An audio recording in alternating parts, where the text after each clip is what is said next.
Well, guys, Chef Beardsley, I'm going to do a review. I do about like 8 to 10 packs through a truck before I kind of like to review them. This probably has 10 or more through it. I haven't recorded it all, but we're doing the review on the Notorious V6 6S truck. So far, it's been holding up good. If you've seen a few of my videos, I did bend the shock tower, but the way that thing landed, and it sounded like a 22 long rifle going off, like I bent the shock tower. Things like that happen. So the first notable thing is these clipless bodies.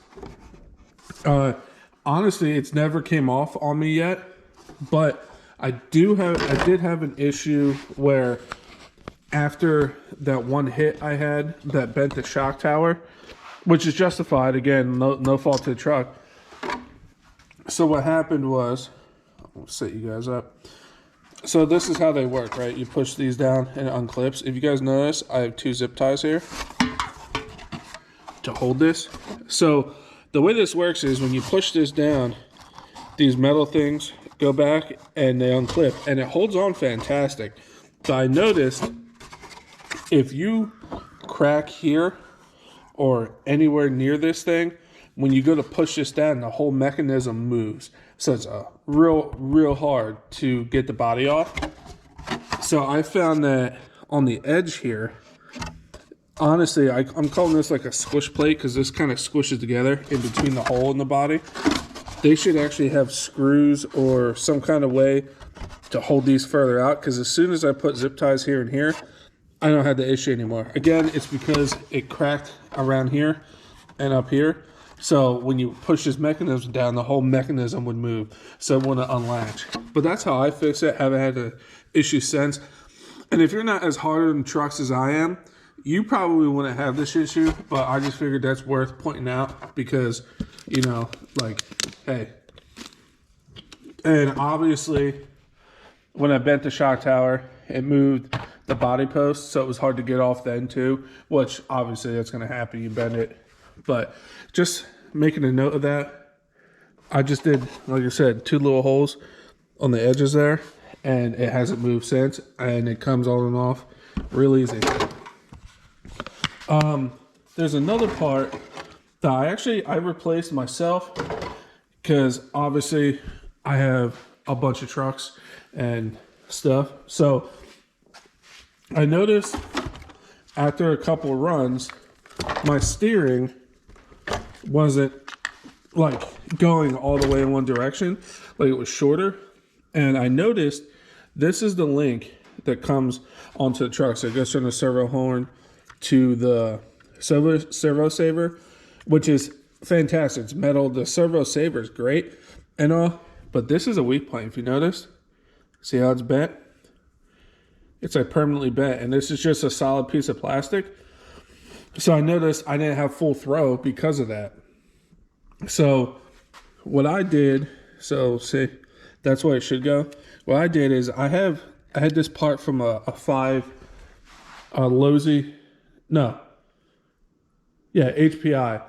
5B, and I just shrunk it down so it's a metal rod, and I took the ball ends out of here and put them in here, and I haven't had an issue since. So I feel like, I don't know if they make an upgrade part for this, but somebody I feel like should, or like do what I did. If you had something laying around, it'll work. But that's what I noticed. So if you're not getting full throw on your servo and you feel like you're going more one way than the other, you might want to check this part, because that should be straight.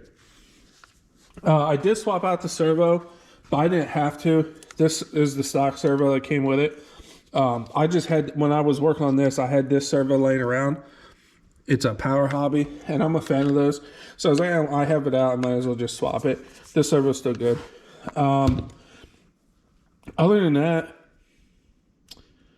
tweak-wise and stuff, and like, there's nothing besides, like I said, keep an eye on your body there, and this horn here that goes on your servo. Other than that, I really, no critiques really. I did put the EXB brace in the front.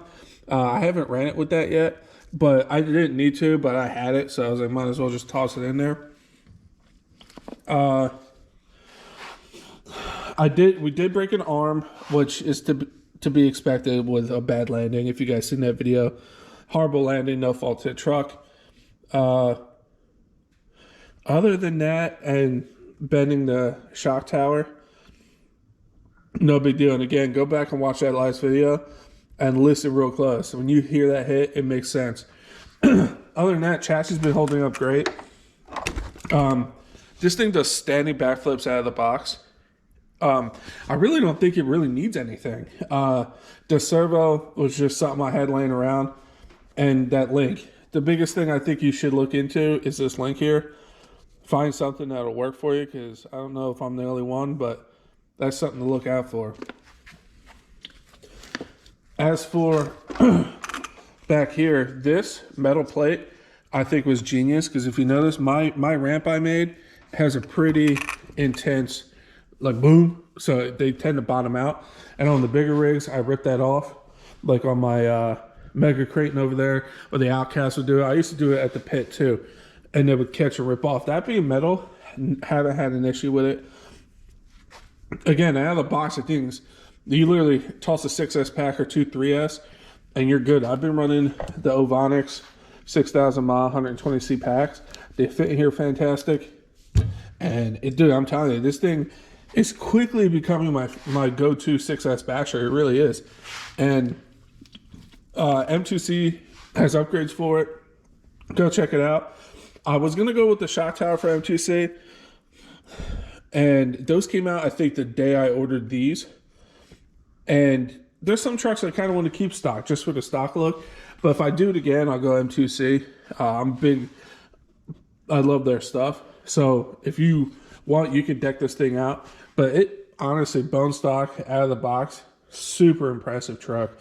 I'm trying to think of other issues I had or things I think need to be addressed. I really don't think there's anything. It's, again, I'm a big backflip guy. I love the tires. I had no issues with like sloppiness and steering or anything like that besides this arm getting bent. I think if you don't have one, or like if you have the old one, is it worth the upgrade? Probably not, honestly. As you break stuff, you can upgrade and make it like this. But if you don't have a 6S truck and you're looking for a badass stunt truck, this is the one to get, I think, in my eyes. It's so, and when you first run it, you're going to be like, I do wheelies like crazy and stuff. But once you get that trigger control down, you can fly it flat like a Creighton, or you can rotate it like a boss, man. Like the thing is sick. But honestly, it comes highly recommended for me. Even when I bent that shock tower and blew off the bottom of the shock, so when I bent this shock tower, this shock rod end snapped, which is no big deal. I kept running it until the batteries ran down. The bulkhead didn't budge. When I bent that shock tower, I could have swore the bulkhead was shot, but it's not. Even this little cushion thing here that cracks on every other RC car I own is still there. I'm telling you, like, I know I'm rambling, but yeah, I think it's worth it. I really do. I think it's a beast. I'm a stunt truck guy. I like shorter trucks, like wheelbase trucks, so they had the Creighton out. I do have the new Creighton EXB on the way. So I figured it was a good time to do a review on here, because I can compare the Creighton EXB, the new one, to this. And yeah, so that'll be here on Monday. So pay attention. That's going to be, I'll do an unboxing and a couple runs and go over that truck. But for an RTR out of the box, like, you throw batteries in it, you're standing backflips, man. And like I said, once you get that trigger control down, because it's a short wheelbase truck, sky's the limit, dude. You could just romp on this thing. I think it's awesome. I highly recommend it. Again, keep an eye on this. If you're having issues with your body coming off, I think that's the issue. So I brace mine here. The rear might have the issue, but I haven't had an issue yet. But that's definitely something to keep an eye on. Other than those little tweaks, man, they think they did a hell of a job. I really do. I don't think it needs more power. It doesn't need to be geared out of the box. I think it is set up perfect. And normally I mess with diff weights and stuff. I don't need to. The truck don't need to be touched. So again, we're doing live streams on Saturday mornings. They're called Saturday Morning RCs. My buddy Gus's Custom Creations is in there with me. Our buddy KGM is going to join. He's been having he's a grown adult. He's a real adult. So he has stuff to do during the mornings, but he will be in them.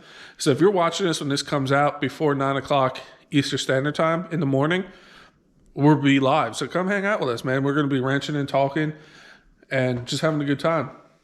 So again, we got the Creighton EXB on the way. This thing's an absolute tank. So I'm curious to see how the new Creighton is compared to the old Creighton EXB. I had the V1. There's a lot of little tweaks. We did a live stream about it. They don't really go in depth as much on the website, but we did that live stream, and there's a lot upgraded on that thing.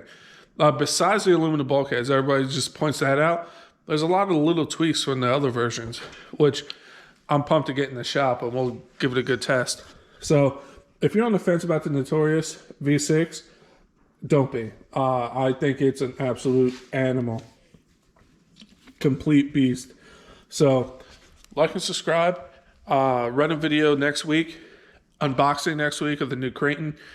I have a install video of a pew pew rack for the side-by-side the company sent me. So yeah, we got stuff coming, man. I'm super pumped.